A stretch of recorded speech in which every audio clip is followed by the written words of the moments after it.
কলকাতা থেকে মমতার নির্দেশেই প্রতিবাদে এগিয়ে থাকা তৃণমূলের বিরুদ্ধে বিশৃঙ্খলার দায় ঠেললেন রিজিজু। বিস্তারিত জানবো তার আগে ভিডিওটিতে একটি লাইক দিয়ে চ্যানেলটিকে সাবস্ক্রাইব করুন, যাতে পরবর্তী গুরুত্বপূর্ণ খবর পোস্ট করার সাথে সাথেই আপনার কাছে পৌঁছে যায়। সংসদে 130তম সংবিধান সংশোধনী বিল পেশ হওয়ার দিন সন্ধ্যায় তৃণমূলের second in command Abhishek Bandyopadhyay সাংবাদিক বৈঠক থেকে বলেছিলেন, প্রতিবাদে এগিয়ে তৃণমূলই, এগিয়ে না পিছিয়ে তা বিতর্কিত।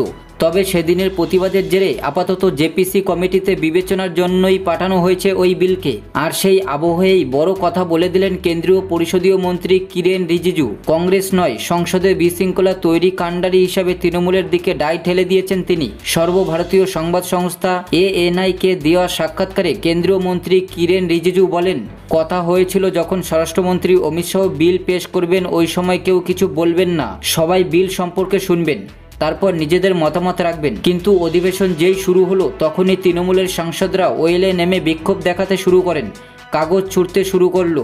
ওদের দেখে কংগ্রেস নেতা ভেনুগোপালও চিৎকার করতে শুরু করলেন, বিলের কাগজ ছিঁড়ে দিলেন।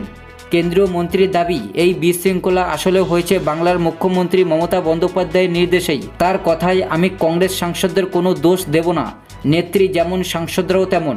কলকাতা থেকে মমতা বন্দ্যোপাধ্যায় নির্দেশ দিলেন আর এখানে সংসদরা বিক্ষোভ দেখাতে শুরু করে দিলেন। আমরা তো প্রধানমন্ত্রীর থেকে পরামর্শ নিয়ে সুষ্ঠুভাবে সংসদ পরিচালনার জন্য রণনীতি নির্ধারণ করি, কিন্তু এদের তো ওরকম নয়। নেত্রীর থেকে একটা মেসেজ ঢোকে আর রণনীতি বদলে যায়।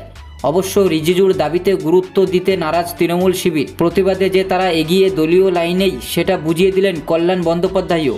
তিনি বলেন, প্রতিবাদ করার অধিকার আমাদের রয়েছে, করেছি, করব, কিন্তু কিরণ রিজিজুর একজন মহিলাকে মারতে আসার অধিকার নেই।